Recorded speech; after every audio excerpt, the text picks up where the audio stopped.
Muhammad was born into a culture where moon god worship was dominant. Furthermore, he was born into the Quraysh tribe, who were particularly devoted to the moon god. According to numerous inscriptions, the title of this moon god was Al-Ilah, which means the deity or the god, meaning that he was the chief or high god amongst many gods. Al-Ilah, the god, was shortened to Allah in pre-Islamic times. Now this part may be slightly confusing.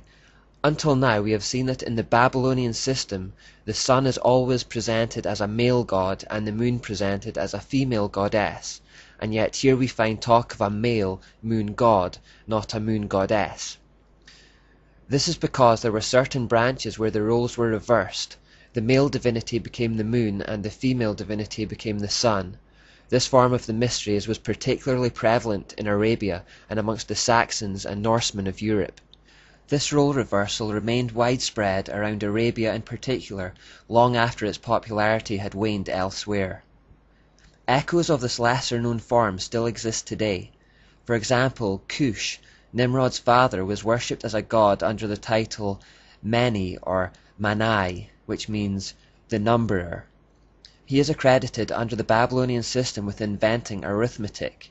Now such has been the influence of the Saxons and Norsemen in particular on Scotland, that we have a New Year festival that still exists today called Hogmanay, and this comes from Hogmanay, which means the feast of the numberer, who numbers the years.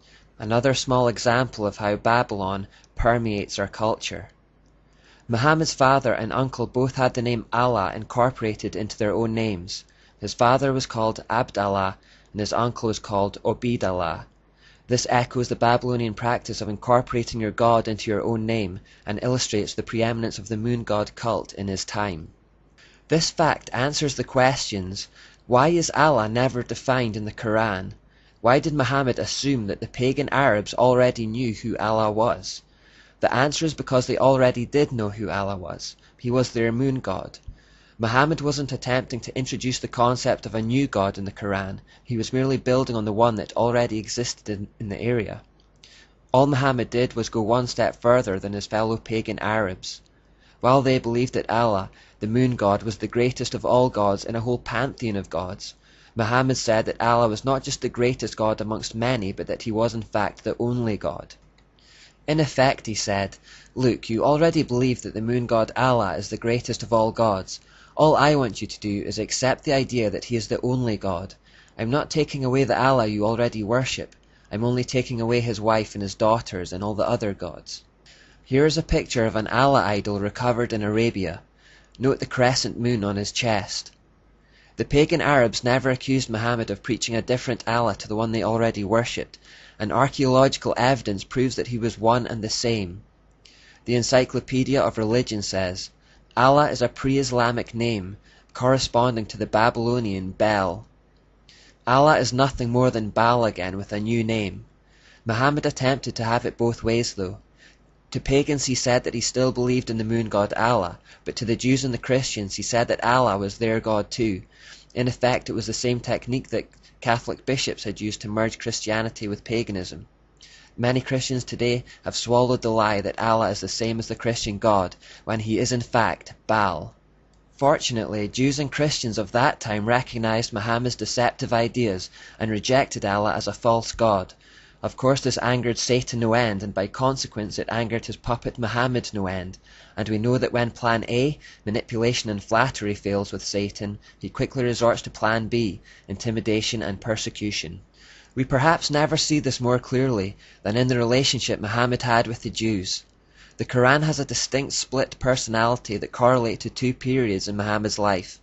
At the start of his life in Mecca, he was relatively obscure and had no particular type of influence. He was in a position of weakness. In the second part of his life he moved to Medina as a wealthy and powerful warlord. There he was in a position of power. So all the earlier writings from his time in Mecca are generally peaceful. This was the period when Muhammad was in a position of weakness and trying to convince the local Jews that he was a prophet of their God, the Plan A years. All the later writings from his time in Medina, after he had risen to a position of wealth and power, are full of hate and anger towards the Jews who had rejected him. These are the Plan B years. He started calling for their slaughter and waged war against them, along with anyone else who rejected him or his message. Now it's important to understand that in Islam there is a principle of abrogation. This simply means that wherever there is a contradiction between verses and the Quran contradicts itself a fair amount, the later one cancels out the earlier one. So since the violent, warring verses are the later ones from his time in Medina, they cancel out the earlier, peaceful ones from his time in Mecca. This has been a great tool of deception for Muslims, as whenever they are challenged about the violent fruits of their religion, they point to the peaceful Mecca verses. In ignorance, the average person takes them at their word, completely unaware that those verses are effectively null and void under the principle of abrogation. They have been replaced by later commands to slaughter all non-believers and conquer the world.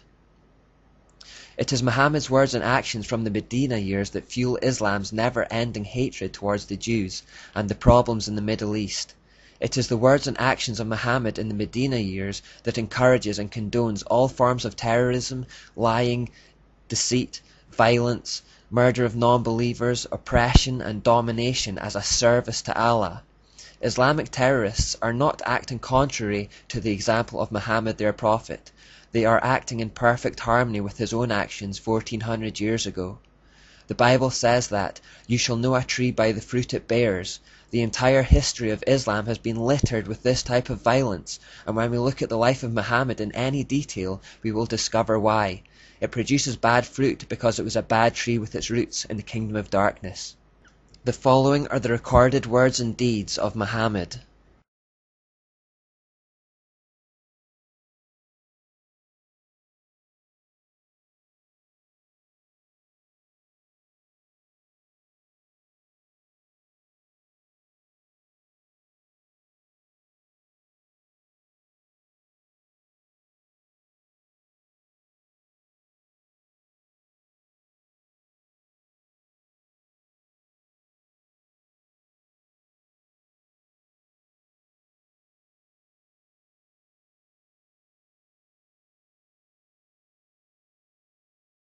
In the following example, we see Muhammad suddenly and conveniently receive a message from Allah to rape captured women.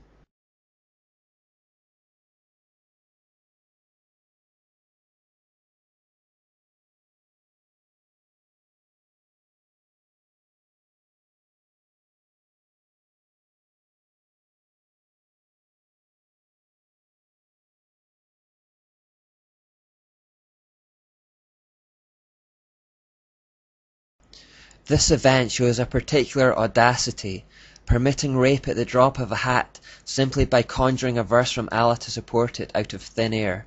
Any whim or fancy that took him could be acted upon if he claimed he was doing it under divine authority or instruction. Muhammad understood what Nimrod and Semiramis understood, that spiritual authority gives temporal authority. Wherever Satan is involved, there is often a telltale hatred for the Jews, and this comes through loud and clear in Islam.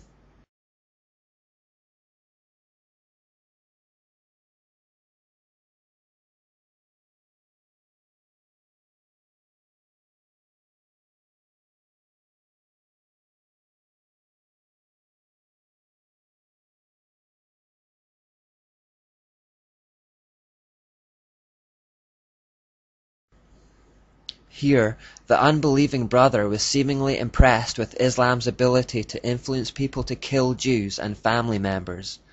This practice continues to this day in the Muslim community. Parents will kill children and brothers will kill siblings who leave Islam and call it a mercy killing. The brother in this instant converted on the spot, although we can't be sure he didn't do it out of self-preservation. Islam has a long history of forced conversions where the alternative is death. Muslims have been taught that their redemption will not come until all Jews have been destroyed, and therefore they will not stop fighting against them until they have reached this end. The prophet Ezekiel reports a time when Arab nations will team up with Russia to attempt to wipe out Israel. They will be driven to do this partly because of this prophecy. If the Jews are not wiped out, according to Islam, their false Messiah can't come. Do not be misled by claims of Muslims that their gripe with Israel is about land. Satan wants the Jews destroyed, as he has done from the beginning of time. He has hardwired this desire into the core of Islam through Muhammad, and they will work towards that end no matter how much land Israel gives them. Muslims believe that they must kill all Jews, or their religion has been proved to be false. It's that simple. The United Nations are attempting to create a two-state solution where Jews and Palestinians share the land, but we know from our studies of the character of the satanic Jezebel spirit that it will not be content to share control of anything. It will have no equals. The goal of Islam is to extend its influence until it rules the entire world. In Islam, the world is currently divided into two, the House of Islam and the House of the Unbeliever or Infidel. They foresee a day when the whole earth will become Islamic and work continuously towards this end. The name Islam actually means submission, and this refers to the whole world submitting to the rule of the pagan moon god Allah, Allah being another name for Baal, and Baal being Satan. They believe that world peace will only come when they have triumphed over all the so-called infidel.